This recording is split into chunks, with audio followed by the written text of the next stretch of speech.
कि पानी पीने के लिए घाट पर रात के समय जब कोई हाथी, सिंह या कोई दूसरा हिंसक जंतु आएगा तो उसे मार मुझे। किंतु आपके शब्द भेदी बाण का निशाना बना मुनि कुमार श्रवण।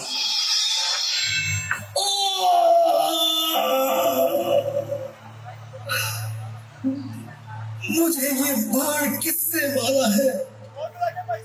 मैंने किसी का क्या बिगाड़ा है? मेरा वध करने में किसने अपना लाभ सोचा है? मुझे अपने जीवन के नष्ट होने की इतनी चिंता नहीं,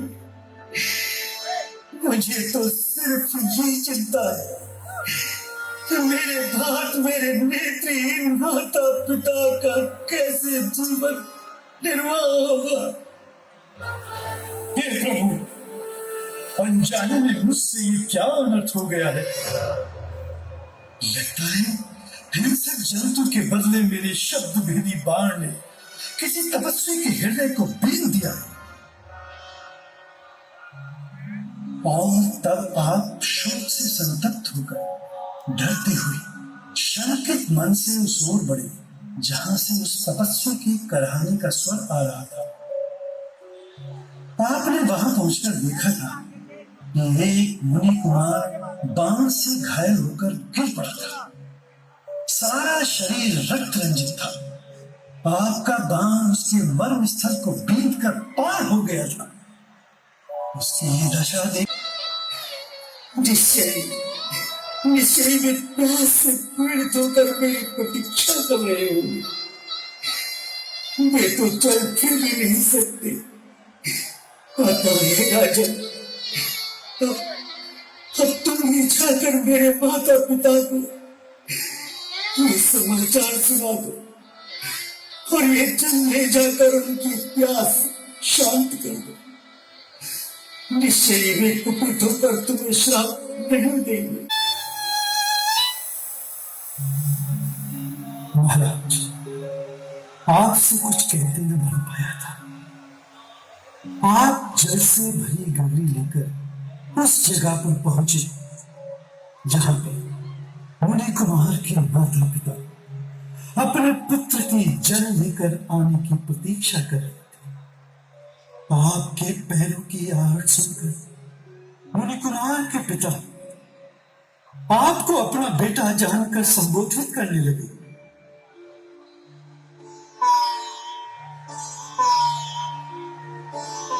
बेटा, इतनी देर कहाँ लगा दी? शीघ्र पानी लाओ, प्यास से गला सूखा जा रहा है।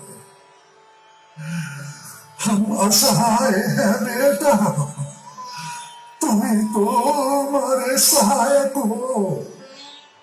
हम अंधे हैं, तुम्हें हमारे नैनों की ज्योति हो। हम दोनों के प्राण तुम्हीं में अटके हुए हैं। श्रवण, बेटा श्रवण, तुम बोलते क्यों नहीं हो? मुनि कुमार के पिता के लाड़ भरे शब्दों को सुनकर आपके मन में भय समा गया था। आपके मुंह से एक शब्द भी न निकल पा रहा था। फिर भी आपने अस्पष्ट वाणी में बोलने का प्रयास किया था। महात्मा, मैं आपका पुत्र नहीं, दशरथ नाम का क्षत्रिय राजकुमार हूं।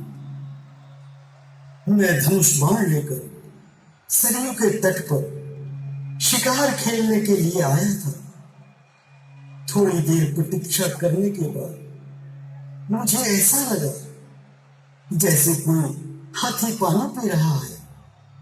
अंधकार अधिक होने के कारण मुझे कुछ भी स्पष्ट दिखाई नहीं दिया।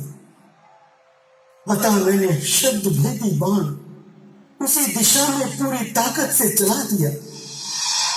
मानव चीत्कार सुनकर मैं घबरा गया। मैंने देखा मेरा बाण एक तपस्वी के हृदय में जाकर लगा। प्राण त्यागते समय उन्होंने आप दोनों पूजनीय माता पिता के लिए जल ले जाने की प्रार्थना की। हाँ बेटे श्रवण, राजन ने तुमने क्या कर डाला? श्रवण, बेटे श्रवण। महात्मा, अनजाने में मेरे हाथ से आपके पुत्र का वध हो गया। ऐसी अवस्था में मेरे प्रति जो शाप या अनुग्रह शेष हो, उसे देने की आप मुझ पर कृपा करें। मैं प्रायश्चित तो उसे सहर्ष स्वीकार करूंगा।